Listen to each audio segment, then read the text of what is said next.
26 years ago, my brother took my mobile phone and messaged a girl that I was in love with her.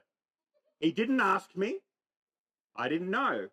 Until a few minutes later, he told me what he did and he showed me the message in reply that went something like this.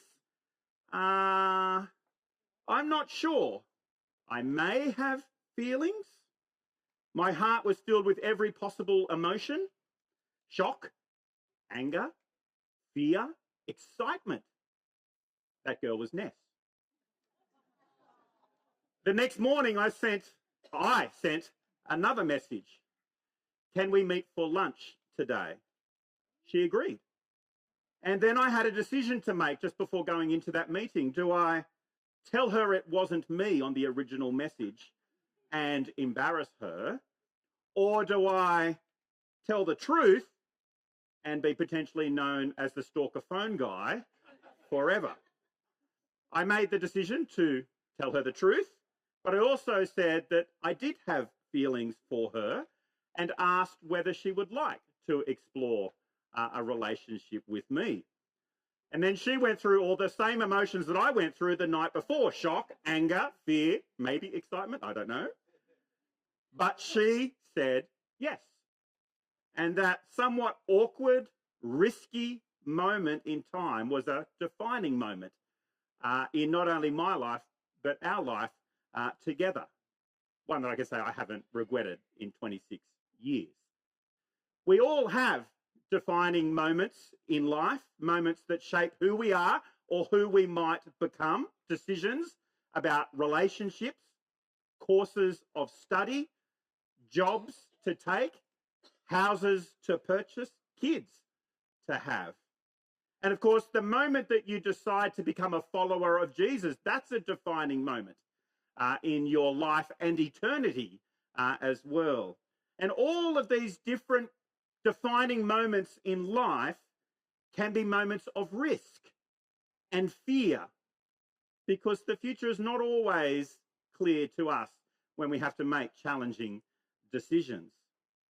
And in this section today in Matthew chapter 4, we see Jesus call 4 men to follow him. Follow me, says Jesus. They were faced with a decision. They didn't know all the future outcomes or what that would look like or mean for them. They didn't know that Jesus was going to turn their lives upside down, but they said yes to Jesus. And I think there is much that we can learn about what it means even today to say yes to Jesus. In many ways, this section of Matthew's gospel at the end of chapter 4 is a preview of Jesus' entire ministry.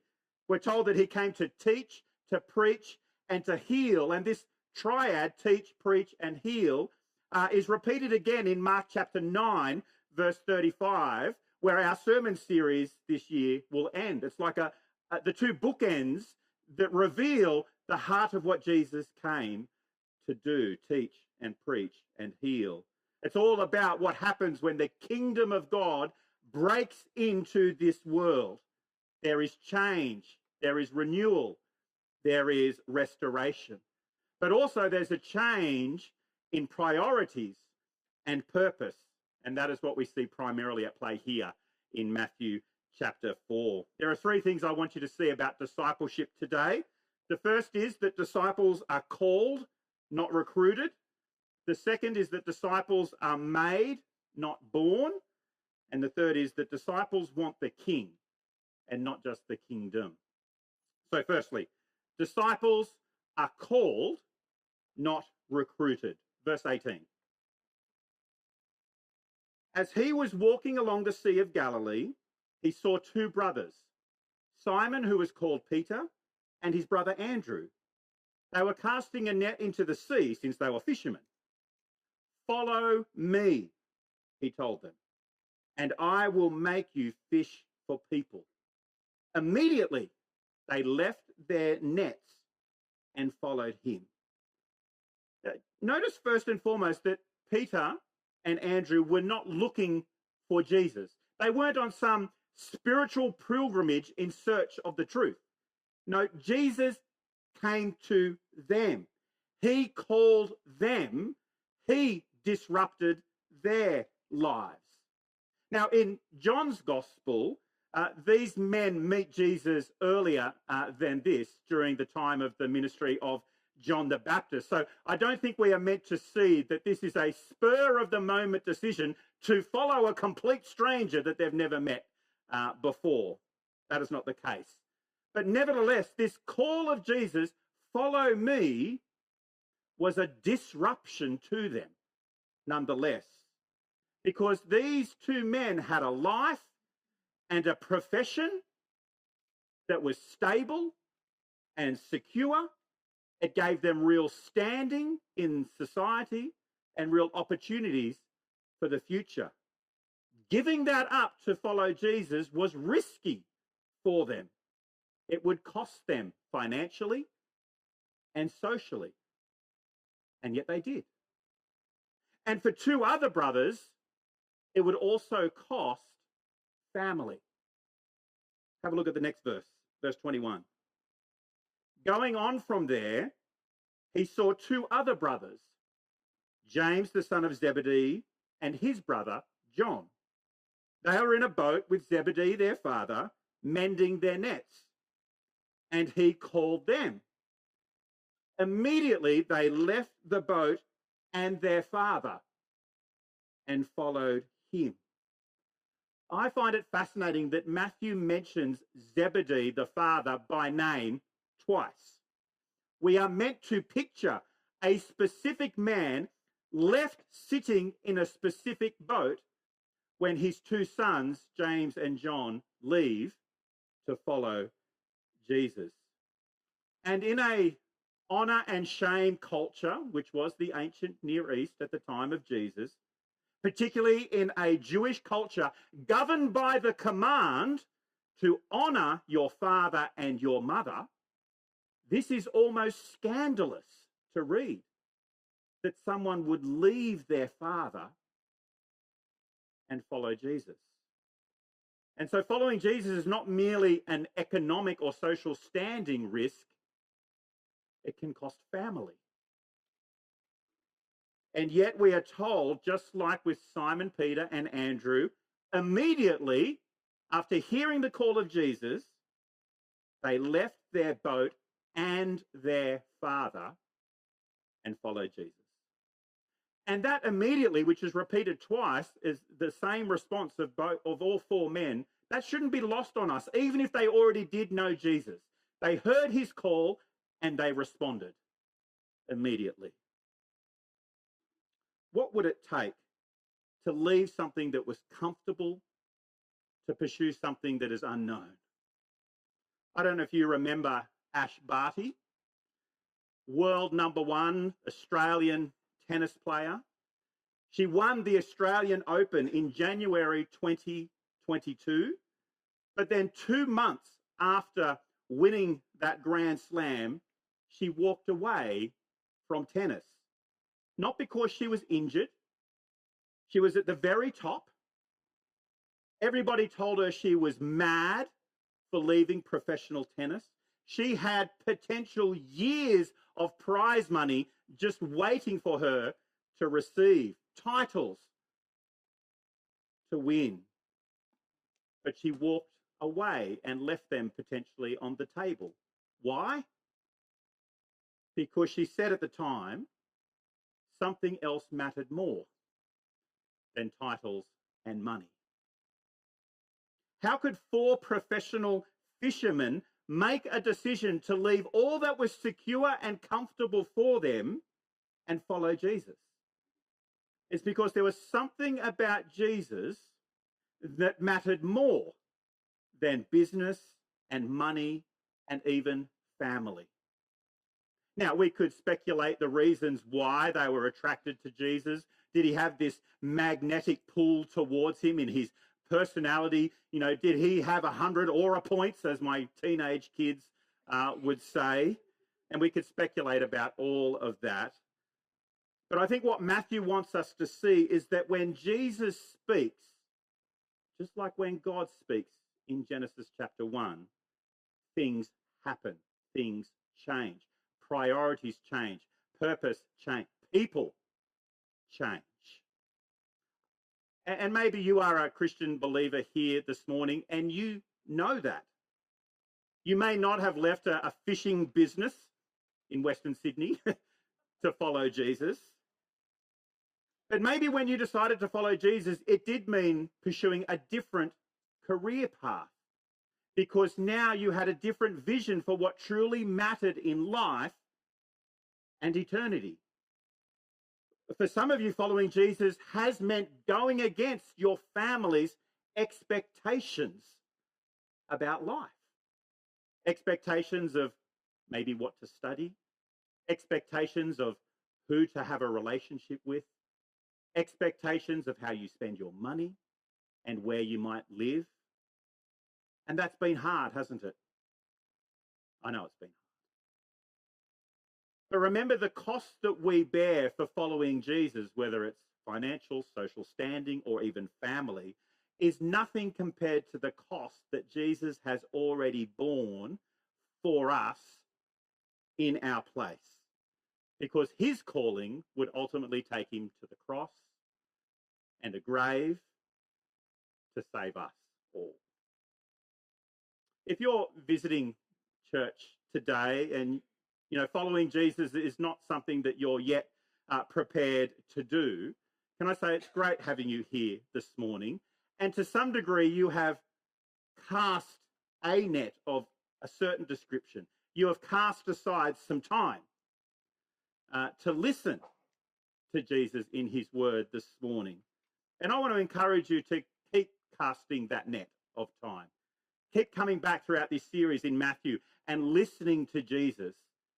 And I reckon when the time is right and you hear his voice in the word saying, follow me, and you say yes, it will be a life-changing moment for you. Disciples aren't recruited to a better job. They are called by Jesus to follow him. Secondly, disciples are made, not born. Disciples are made, not born. Did you notice in verse 19, Jesus says, follow me and I will make you fish for people. That is a disciple's new purpose and priority in life, fishing for people. What is that?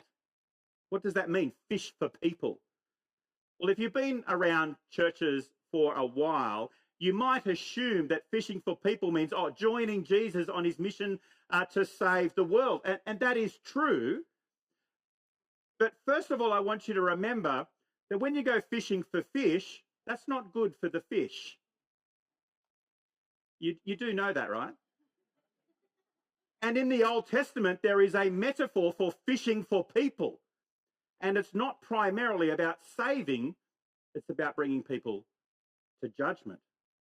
So in Jeremiah chapter 16, we read, God saying, I'm about to send for many fishermen. This is the Lord's declaration. And they will fish for them. Then I will send for many hunters, and they will hunt them down on every mountain and hill and out of the clefts of the rocks. For my gaze takes in all their ways. They are not concealed from me, and their guilt is not hidden from my sight. Fishing for people in the Old Testament was a metaphor for bringing people to death, not life. And yet when Jesus comes and says, I'm going to make you fish for people, he transforms that image from death to life. Later in this gospel, in Matthew chapter 16, Jesus does say to his disciples, if you follow me, it will mean death. Literally for many of them, but spiritually speaking primarily, it will mean saying no, denying yourself, putting to death your self-focused existence and following Jesus, a dying to self. But also in Matthew chapter 16, Jesus flips that and says, but if you lose your life for me, if you die to yourself and follow me, you will actually live. You will find life as it was meant to be lived in relationship with the King. Rico Tice is an evangelist in the UK. and in his course, Christianity Explored, which is a wonderful course, he says that calling someone to follow Jesus, fishing for people, is a call for people to come and die and live. And live. But an important thing I want you to notice in this section, particularly in verse 19 again, is what Jesus says about fishing for people. Jesus doesn't say, you will fish for people, as if success in that mission is only upon their shoulders. No, he says, have a closer look, verse 19, I will make you fish for people. He will make them what he is calling them to be. It's a bit like an apprentice. Day one on a building site, and some of you are in the construction industry or in trades, workplaces. Day one, an apprentice can't do much, can they? They can't cut straight. Maybe they don't even hold the tool the right way. But nobody hires an apprentice for what they can already do. They're hired on the basis of what someone else is going to make them to be. And so 4 years generally later, that same apprentice is now a tradesman. And nobody will ever say that the apprentice made himself or herself. He or she was made by a leader who kept handing them work that they weren't ready for and stayed with them and walked with them even when they got it wrong so that they would learn. Disciples of Jesus do not have natural fishing for people skills. And that's okay, because Jesus promises to make us. He promises to produce that in us, because disciples are made, not born. And I think that's still very important for you and I to hear as disciples of Jesus today, because fishing for people is still an important part of what it means to follow Jesus, to invite others to come and die and live. But for many of us, that can be really hard to do, can't it? To say, I'm not cut out for that. I need to be a certain personality type to be able to do that. And there is an element of truth in those very human responses to that fear and that risk, but it's not a complete response. It's not complete because it doesn't take into account that disciples are not self-made, but Jesus-made. We don't have to worry that I'm not equipped enough to be able to be a true disciple of Jesus. He will equip us. He will produce that in us. We just have to be willing to say, yes, I follow you, Jesus. Make me what you want me to be. And he will. Disciples are made, not born. So Jesus calls and Jesus makes. But the last thing, the third thing I want you to see from Matthew chapter 4 is that not everyone who follows Jesus is a disciple of Jesus. At the end here of Matthew chapter 4, we see disciples want the king and not just the kingdom.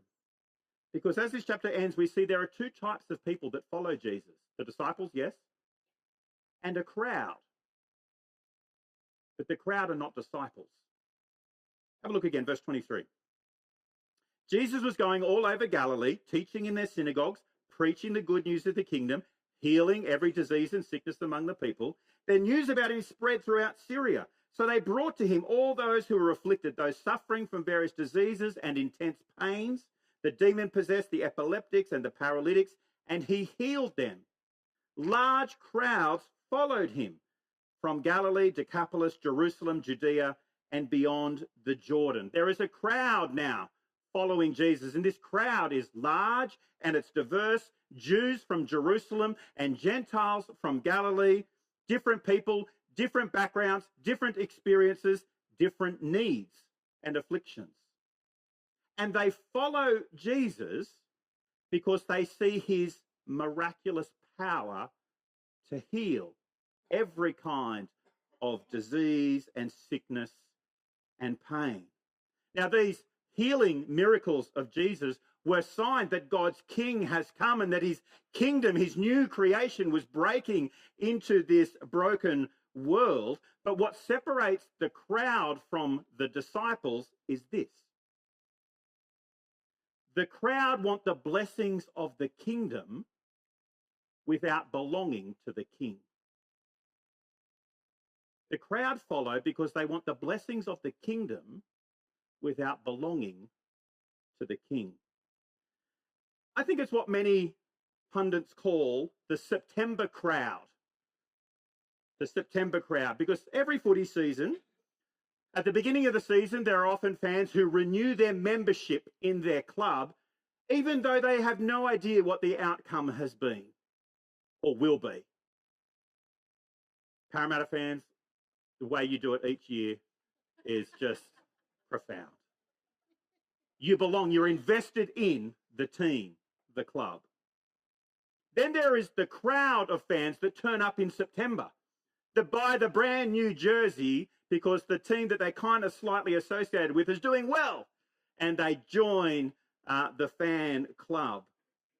One group is there for what they might get out of it, another group for who their team is. The disciples follow Jesus because they want to know him. They want to belong to him, not just to get stuff from him. The crowd is not like that. And we know the disciples are like that because if you jump to the very next verse, chapter 5, verse 1, we read this. When Jesus saw the crowds, he went up on the mountain, and after he sat down, his disciples came to him. The crowd didn't. The crowd was only prepared to go so far, but his disciples would go up the mountain and sit at Jesus' feet because a disciple wants the king and not just the kingdom. Now, before I ask the obvious question here, this isn't about how often you're here at church. It's about who you came for. So let me just gently ask you the obvious question. Why are you here? Why are you here? Are you here from what you can get from Jesus or his people? Help, healing, care?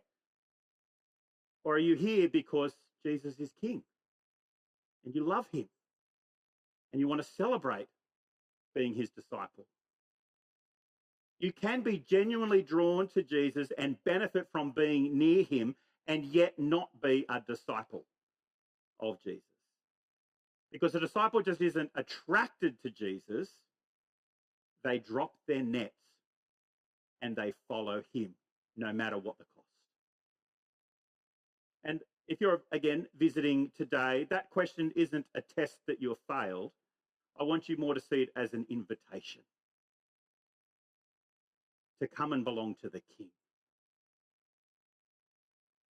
There's also a tension I think we need to hold in this passage as well. Yes, the crowd followed Jesus for what primarily they could get from him. But what do you notice Jesus does with the crowd? He gives them what they want. He gives them what they need. He shows compassion on the crowd. He heals them, even though he knows that not many of them will become his disciples. He still shows mercy to the crowd. And I think that's instructive for us even today. Ministries of mercy in a local community, whether or not they make disciples, feeding the hungry, helping the sick, these are good in and of themselves because they reflect the heart of our God, who is abounding in love and compassion and grace. But the tension is that we must also realize that Jesus did not come to simply heal people temporarily who would later die. All of that crowd who were healed from their sicknesses and illnesses would still later die. Jesus came ultimately to heal permanently by dealing with that which ultimately causes all people to die, human sin. A healing that Jesus would ultimately provide by casting a net of judgment and death upon himself in our place for our sin to forgive us fully, finally, and forever. That's why Jesus was teaching and preaching as he was healing, because getting into the kingdom of God was more important than having your physical needs met now. And yes, I want us to be a church that can relieve temporary suffering wherever we can. I want that. But even more important than that, I want us to be a church that makes disciples who love Jesus and show Jesus love. And so we must always prioritize teaching and preaching the gospel, for it is the only means by which people can have their sins forgiven and eternal suffering removed from them. Disciples want the king and not just the kingdom. Asking Ness all those years ago to explore a relationship was risky, but a life-changing decision for good. Deciding to follow Jesus, even more so. Yes, it's risky to leave our nets to follow Jesus, particularly when our nets, whatever they may have been for you, have given you a sense of security, stability, comfort, belonging, social standing. It's hard to drop those and follow Jesus.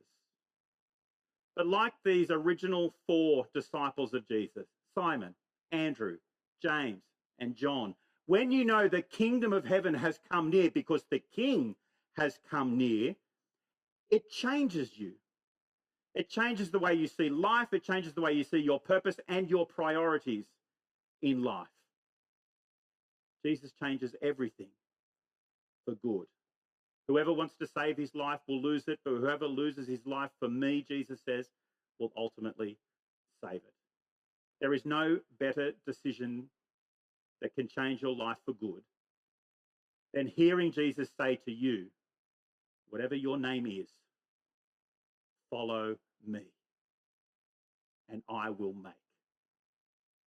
He will make you into all that he wants you to be. Say yes to Jesus. It's risky. Come, die, and live.